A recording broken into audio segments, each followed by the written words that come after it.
है गाइस। सो आज मैं आपको एक क्यूएनए वीडियो सैमिन ग्राम का क्यूएनए वीडियो ट्रांसलेट करके सुनाऊंगी हिंदी में। इस वीडियो में सैमिन ग्राम ने अपने व्यूवर्स के सवालों का जवाब दिया है। इस वीडियो के लिए मैंने 20 क्वेश्चंस लिए जो मुझे लगा काफ़ी पॉपुलर या हेल्पफुल हो सकती है। आई श्योर होप कि आपको अपने सारे सवालों का जवाब इस वीडियो में मिल जाए। If you want to watch this video in English please check the description box below. तो सवाल नंबर 1, डियर सैमी, क्या आप हमें वार्न कर सकते हो कि कौन से एलओए कोचेस फेक होते हैं? हम कौन से एलओए कोचेस को फॉलो करें और किसको ना करें? तो सैमी कहती है कि अगर ऐसा कोई एलओए कोच है जो आपको महसूस कराए कि नहीं, तुम ये मैनिफेस्ट नहीं कर सकते हो, तुम्हें यही सब करना पड़ेगा वगैरह, तुम्हारी विश पूरी नहीं होगी या ऐसे ही करना होगा वैसे ही करना होगा, एंड ये सब सुनकर अगर आपको अच्छा फील नहीं होता है, अगर आपको अच्छा फील नहीं हो रहा है, अगर उस एलओए कोच की बातों को सुनकर आपको अनकंफर्टेबल फील हो या वो एलओए कोच ऐसे जताने की कोशिश करे कि ये बहुत इम्पॉसिबल है, ये तो नहीं होने वाला है, या फिर आपको किसी भी चीज़ को लेकर निराशा होने लगी उस एलओए कोच से बात करके, तो फिर मतलब बेसिकली अगर कोई एलओए कोच आपको फील कराए कि you are not in control of your life, आपकी लाइफ को आप कंट्रोल नहीं कर सकते हो, तो फिर उन कोचेस को फॉलो करना बंद करो, उन कोचेस के वीडियो देखना बंद करो। तो ये बहुत इजी वे है फाइंड आउट करने का कि आपको किसको फॉलो करना चाहिए और किसको नहीं। सवाल नंबर 2, ऑब्सेसिव मैनिफेस्टेशन का मतलब क्या है और हम उससे कैसे डील करें? तो गाइज़ ये इंसान ये पूछने की कोशिश कर रहा है सैमी को कि मुझे मैनिफेस्ट करना है, मतलब इस पर्सन को मैनिफेस्ट करना है, और दिन भर ये इंसान उसी मैनिफेस्टेशन के बारे में सोचता रहता है या सोचती रहती है। मतलब दिन भर मतलब एक ऑब्सेशन सा हो जाता है कि वो बिना सोचे रह ही नहीं पाता उस विश को लेकर, राइट? तो वो पूछ रहा है या पूछ रही है सैमी को कि इस आदत से हम कैसा पीछा छुड़ाएं या फिर इसका मतलब क्या होता है, टाइप्स, यू नो। तो सैमी जवाब देती है कि अच्छा, तो अब सैमी ये बोलती है, ठीक है, अगर मेरी कोई डिज़ायर है जिसको मैं मैनिफेस्ट करना चाहती हूँ, मैं अपने उस विश को लेकर ऑब्सेस्ड होती हूँ। अगर मुझे पता है कि मुझे ये चाहिए, तो मैं कंटिन्यूसली बार बार एफर्म करती रहती हूँ। मुझे जब जब उस विश को लेकर सोच आती है तो मैं अपने उस एफर्मेशन को बार बार अपने मन में दोहराती हूँ, मैं उस एफर्मेशन को ही अपना सोच बना लेती हूँ। जब जब मुझे अपने उस डिज़ायर के बारे में याद आता है तो मैं बिना रुके अपने मन में एफर्मेशन देती हूँ या फिर ज़ोर शोर से भी एफर्म करती हूँ। तो बेसिकली जब तक मेरी वो विश पूरी नहीं होती है मैं तब तक एफर्मेशन देती रहती हूँ, और जब मैं ऐसे करती हूँ तब मेरी विश बहुत तेज़ी से पूरी होती है, क्योंकि मैं ऐसे ऑब्सेस्ड होती हूँ जैसे कि मेरी एफर्मेशन सच है और मेरी डिज़ायर मुझे मिल चुकी है। कैसे? यह है सवाल नंबर 3। मैं अपने एसपी को, स्पेसिफिक पर्सन को मैनिफेस्ट करने की कोशिश में लगी हुई थी और मैं चाहती थी कि वो मेरी ज़िंदगी में न्यू ईयर तक आ जाए, लेकिन वो मेरे सपनों में आने लगा, मेरी लाइफ में नहीं आया, मेरे सपनों में आने लगा। तो इस पर सैमी रिप्लाई करती है कि तुम एफर्म कर रही थी या विजुअलाइज जो भी टेक्निक यूज़ कर रही थी इस पर्सन को, स्पेसिफिक पर्सन को मैनिफेस्ट करने के लिए, तो उस इंसान का तुम्हारे सपने में आने का यही मतलब है कि ये काम कर रहा है, तुम्हारी मैनिफेस्टेशन काम कर रही है, मतलब कि तुम्हारा सबकॉन्शियस माइंड तुम्हारे एफर्मेशंस को एक्सेप्ट कर रहा है। इसीलिए वो तुम्हारे सपने में आया। अगर तुम कंटिन्यू एफर्म करती रहोगी तो तुम्हारी ये विश जल्दी मैनिफेस्ट हो जाएगी। तो ये है सवाल नंबर 4। ऐसा क्यों होता है कि हमारे कुछ कुछ मैनिफेस्टेशंस को पूरा होने में वक्त लग जाता है? तो सैमी रिप्लाई करती है कि इसका कारण है वेवरिंग। मतलब कि तुम्हारी जब कोई विश होती है और तुम एफर्मेशन देते हो, लेकिन थोड़ी ही देर बाद फिर से तुम अपने लाइफ में हो रही नेगेटिव चीज़ों पर फोकस करने लगते हो, तुम्हारा ध्यान तुम्हारे लाइफ के नेगेटिव चीज़ों पर जाता है और तुम उस पर रिएक्ट करते हो, अपने 3D पे रिएक्ट करते हो, अपने 3D रियलिटी, मतलब आपके लाइफ में जो भी प्रॉब्लम्स चल रही हो उस पर आप ध्यान देते हो। तो और ऐसे सोचने लगते हो कि मेरी विश अभी तक पूरी क्यों नहीं हुई, मेरी लाइफ शायद नहीं बदलेगी, क्या मेरी विश पूरी होगी भी कि नहीं। सो बेसिकली जब तुम्हें जो नहीं चाहिए अगर वो तुम बार बार सोचते रहते हो तो इसको बोलते हैं वेवरिंग करना। और वेवरिंग के वजह से ही मैनिफेस्टेशन को पूरा होने में टाइम लग जाता है। सो अपने माइंडसेट को कंसिस्टेंट रखो। सो गाइस, सैमी का सल्यूशन है कि जब जब आपको ऐसे अनवांटेड सोच आए जो आपको पसंद नहीं है, वो सारी सोच अगर आपको नहीं पसंद है तो बस कंटिन्यूसली एफर्म करो, अपने माइंड को रीप्रोग्राम करो उस सिचुएशन को लेकर जो आपको चाहिए। एफर्मेशन मतलब सोचना, थिंकिंग। एंड येस, आप अपने मन में भी एफर्म कर सकते हो या ज़ोर ज़ोर से एफर्म कर सकते हो, इट्स फाइन। 5वीं सवाल, सैमी क्या सच में अपीयरेंस को बदलने के लिए सबसे पावरफुल टेक्निक विजुअलाइजेशन ही होती है? सैमी रिप्लाई करती है कि नहीं, मेरे एक्सपीरियंस में तो नहीं। मैंने पर्सनली विजुअलाइजेशन टेक्निक से कभी कुछ मैनिफेस्ट नहीं किया है, लेकिन सबसे पावरफुल टेक्निक तुम्हारे लिए वो होगा जो तुम्हारे लिए काम करता है। मेरे लिए हमेशा से एफर्मेशंस ने काम किया है। सो अगर मैं विजुअलाइज करूँगी कि मैं ऐसी दिखती हूँ वैसी दिखती हूँ तो शायद मेरे लिए विजुअलाइजेशन काम ना करे, क्योंकि मेरी सोच या मेरी एजम्पशन यही है कि विजुअलाइजेशन मेरे लिए काम नहीं करती है, मेरे लिए एफर्मेशन काम करता है।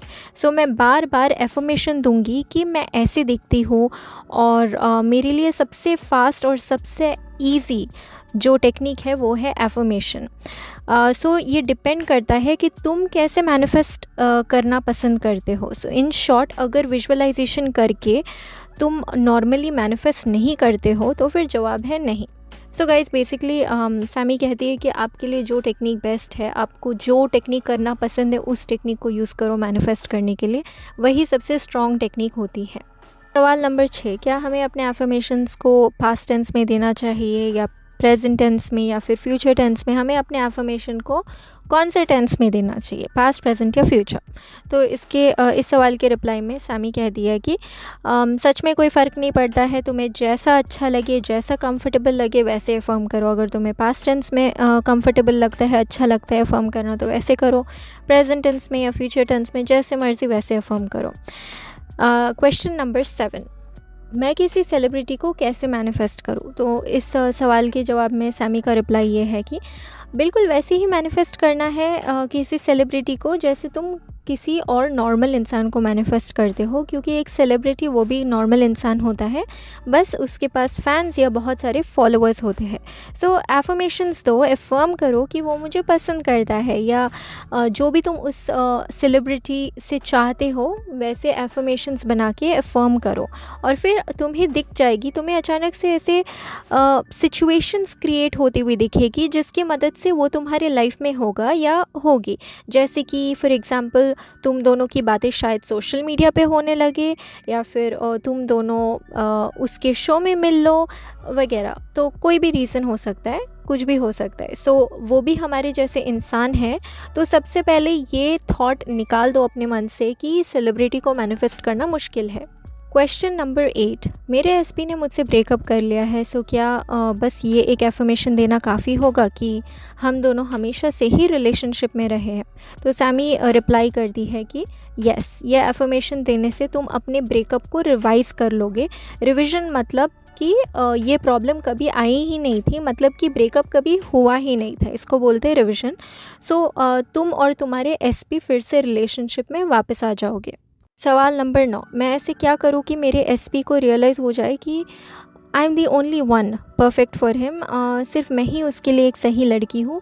मैं ऐसा क्या करूँ कि उसको ये एहसास हो जाए? तो सैमी रिप्लाई करती है कि एफर्म करो कि मेरा एसपी मेरे साथ ऐसे बिहेव करता है जैसे कि मैं ही एक लड़की हूँ जो उसके लिए सही है, और सिर्फ मैं ही परफेक्ट हूँ उसके लिए। वो मुझे ऐसे ट्रीट करता है जैसे कि I am the only one for him, and I am the only one for him anyways, मैं ही हूँ जो उसके लिए सही है। तो बेसिकली गाइस, सैमी कहती है कि आपकी जो भी डिज़ायर है उसको बस एक एफर्मेशन बना दो, दैट्स इट। क्वेश्चन नंबर 10, मेरे पार्टनर ने मुझे चीट किया, धोखा दिया है मुझे, तो मैं क्या करूँ, मुझे कोई सजेशन दो। तो गाइस सैमी एक डिस्क्लेमर देती है कि ये जवाब सबके लिए सेम नहीं होगा। सो अगर आप चाहते हो कि ये इंसान जिसने आपको धोखा दिया, जिसने आपको चीट किया है, वो आपकी लाइफ में फिर भी रहे, अगर आप उसे अपने लाइफ में रखना ही चाहते हो, आप उसे छोड़ना नहीं चाहते हो, तो फिर उस सिचुएशन को रिवाइज़ करो। मतलब एफर्मेशन दो कि उसने मुझे धोखा नहीं दिया है, उसने मुझे धोखा नहीं दिया है, वो हमेशा से ही मेरे प्रति लॉयल था, या लॉयल थी, वो हमेशा से ही मेरे प्रति लॉयल था, he is very loyal to me, उसने कभी चीट नहीं किया वगैरह। लेकिन अगर आपको लगता है कि आप इसको माफ़ नहीं कर सकते हो, तो फिर फाइंड समवन एल्स, किसी और को मतलब मैनिफेस्ट करो, या इसको छोड़ दो। समझ रहे हो? सो एनीवेज, क्वेश्चन नंबर 11, जब हम किसी विश को लेट गो करते हैं या फिर भूल ही जाते हैं, तब जाकर वो विश क्यों पूरी होती है? तो गाइज सैमी रिप्लाइज कि ये इसीलिए है क्योंकि तुम्हारे मन में अब उस विश के प्रति, उस विश से रिलेटेड रेजिस्टेंस नहीं है, मतलब कि नेगेटिव थॉट्स नहीं रहती है कि ये मैनिफेस्ट होगा कि नहीं, अगर मैनिफेस्ट नहीं हुई तो क्या हुआ, ये मैनिफेस्ट होना मुश्किल है वगैरह वगैरह। तो ये सारी रेजिस्टेंस, नेगेटिव थॉट्स नहीं रहती है जब हम उस विश को ही भूल जाते हैं। सो जब तुम उस विश को भूल जाते हो या मूव ऑन करते हो, तब तुम उस विश से रिलेटेड सारी नेगेटिव सोच या फिर डर को भी भूल जाते हो। सो जब तुम अपने विश के रिलेटेड नेगेटिव एफर्मेशंस को सोचना बंद कर देते हो, तो तुम्हारी विश जल्दी पूरी हो जाती है। मतलब तब तुम्हारी विश पूरी हो जाती है, क्योंकि उस विश को रोकने के लिए वो नेगेटिव बातें, नेगेटिव सोच नहीं चलती रहती है तुम्हारे दिमाग में तब। क्वेश्चन नंबर 12, मैं और मेरा पार्टनर नो कांटेक्ट में हैं, हम एक दूसरे से बात नहीं कर रहे हैं, तो क्या अगर मैं उसे सामने से अप्रोच करूँ, सामने से मैसेज करूँ, तो क्या मेरी मैनिफेस्टेशन पूरी नहीं होगी? क्या मेरी मैनिफेस्टेशन ख़राब हो जाएगी? तो सैमी कहती है कि बिल्कुल भी नहीं, लेकिन अगर तुम ऐसा सोचोगे कि उसको मैसेज करने से तुम्हारी मैनिफेस्टेशन बिगड़ जाएगी, तो वही होगा तुम्हारे साथ, क्योंकि वो तुम्हारी अजम्पशन है, तुम्हारी वो सोच है। तो तुम्हारी मैनिफेस्टेशन को कोई और ख़राब नहीं कर सकता है, तुम्हारी मैनिफेस्टेशन को सिर्फ तुम्हारी अजम्पशन ख़राब कर सकती है, वो भी अगर तुम सोचो तो। Question number 13, good mental diet होने का मतलब क्या है? तो सैमी कहती है कि अच्छा मेंटल डाइट रखने का मतलब है कि तुम अपने एफर्मेशन के अगेंस्ट, तुम अपने एफर्मेशन के उल्टा चीज़ों को बार बार नहीं सोच रहे हो, जो तुम्हें नहीं चाहिए वो तुम बार बार नहीं सोच रहे हो, तुम वो सोच रहे हो कि हाँ मुझे ये चाहिए और मेरे पास ये ऑलरेडी है। तो ये होती है good mental diet. Question number 14, हम कैसे मैनिफेस्ट करें जब हम नेगेटिव होते हैं? तो गाइस इसके रिप्लाई में सैमी कहती है कि सबसे पहले अपने आप को एज ए नेगेटिव इंसान देखना बंद कर दो, अपने आप को as a negative person identify करना बंद कर दो। खुद को बोलो कि मैं एक सकारात्मक खुश मिजाज इंसान हूँ, पॉजिटिव हूँ। सो बेसिकली कोशिश करो कि खुद को वैसे इंसान जैसे देखने का जैसे आपको चाहिए, बंद करो अपने आप को वैसे देखना जैसे आप नहीं चाहते हो। सो अगर आप नहीं चाहते हो कि आप बुरा इंसान बनो, तो फिर अपने आप को एज अ बुरा इंसान देखना बंद करो। सबसे पहला स्टेप वो होता है कि अगर आप सोचते रहोगे कि मैं तो बुरा ही हूँ, मैं हमेशा बुरा ही रहूँगा, मैं कभी अच्छा इंसान हो नहीं सकता, तो आप कभी वैसे भी अच्छे इंसान नहीं हो सकते। So stop identifying yourself as a person you do not want to be. Question number 15, Sammy क्या तुम फीलिंग्स के साथ एफर्मेशंस देते हो या बस रोबोटिकली अफर्म करते हो? तो सैमी रिप्लाई करती है कि मैं ज़्यादातर बस रोबोटिकली अफर्म करती हूँ। क्वेश्चन नंबर 16, सैमी तुम मैनिफेस्टेशन के लिए मैस्कुलिन और फेमिनिन एनर्जीज़ को लेकर क्या सोचती हो?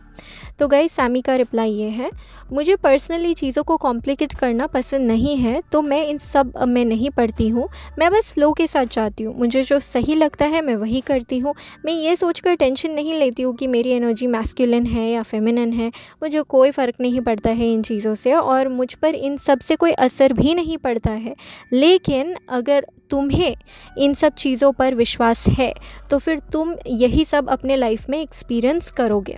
लेकिन पर्सनली मुझे विश्वास नहीं है कि मेरे पावर को ऐसे कुछ चीज़ों से इफ़ेक्ट पड़ेगी, या मेरी पावर ऐसी चीज़ों की वजह से कम पड़ेगी। I don't believe it. Question number 17, Sammy ऐसे सिचुएशंस में क्लैरिटी कैसे पाए जब हमें पता ही नहीं कि हमें क्या चाहिए? तो सैमी कहती है कि बस अफर्म करो, मुझे क्लैरिटी मिल चुकी है, मुझे क्या चाहिए मुझे अच्छे से पता है। क्वेश्चन नंबर 18, मैं कैसे मैनिफेस्टेशन को कंटिन्यू रखूँ जब मुझे दिख रहा है कि सब कुछ मेरे खिलाफ चल रहा है, सब कुछ ख़राब चल रहा है और मुझे मेरी मैनिफेस्टेशन अभी के अभी चाहिए, तो कैसे मैनिफेस्ट करूँ?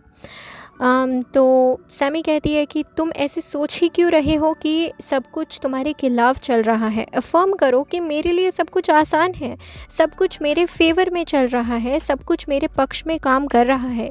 ये सिंपल सा माइंडसेट चेंज है जो तुम्हें चाहिए। क्वेश्चन नंबर 19, हम किसी और के लिए पैसा और खुशी कैसे मैनिफेस्ट करें? ये बहुत आसान है, सैमी कहती है। अपने मन में बस बार बार उनको एज अ हैप्पी और पैसे वाले इंसान सोचना स्टार्ट कर दो। एफर्म करो कि वो खुश और वेल्दी है, वो खुश और बहुत पैसे वाले है। तुम्हारे लिए जैसे मैनिफेस्ट करते हो तुम, वैसे ही तुम्हें दूसरों के लिए भी मैनिफेस्ट करना है। बस उनके न्यू वर्जन को रिपीट करते रहो बार बार। That's it. क्वेश्चन नंबर 20 और आखिरी सवाल, सैमी क्या तुम कोई टिप्स दे सकती हो? जब मैं एफर्मेशंस देती हूँ तब मेरा मन भटक जाता है और फिर मुझे खुद पर गुस्सा आ जाता है, मैं क्या करूँ? तो सैमी कहती है कि खुद पर गुस्सा होने की कोई ज़रूरत नहीं है, बस फिर से एफर्म करने लग जाओ। फिर से मन भटका तो फिर से अपने मन को प्रेजेंट में लेकर आओ। ऐसे बार बार करते रहोगे तो फिर आदत पड़ जाएगी और तुम्हारा मन ऑटोमेटिकली उसी डायरेक्शन में खिंचता चला जाएगा जहाँ पर तुम उसे खींचने की कोशिश कर रहे हो। ये एक लर्निंग प्रोसेस है, तुम सीख रहे हो। खुद पर इतना जुल्म मत करो, इट्स ओके। खुद को बोलो कि तुम इसमें बहुत अच्छे हो, तुम बहुत अच्छा कर रहे हो, तुम्हें पता है क्या अफर्म करना है। याद रखो कि सब कुछ एक मैनिफेस्टेशन है। सो खुद को बोलो कि मुझे सारे जवाब पता है, मेरे पास कोई सवाल ही नहीं है, मुझे सब कुछ पता है। जब तुम ये अफर्म करोगे तब अचानक से तुम्हें अपने सारे सवालों का जवाब धीरे धीरे मिलता जाएगा। So try it. खुद को एक विक्टिम बनाना बंद करो। तुम्हें हमेशा के लिए स्टूडेंट होने की ज़रूरत नहीं है। तुम चाहो तो मैनिफेस्टेशन का नॉलेज मैनिफेस्ट कर सकते हो।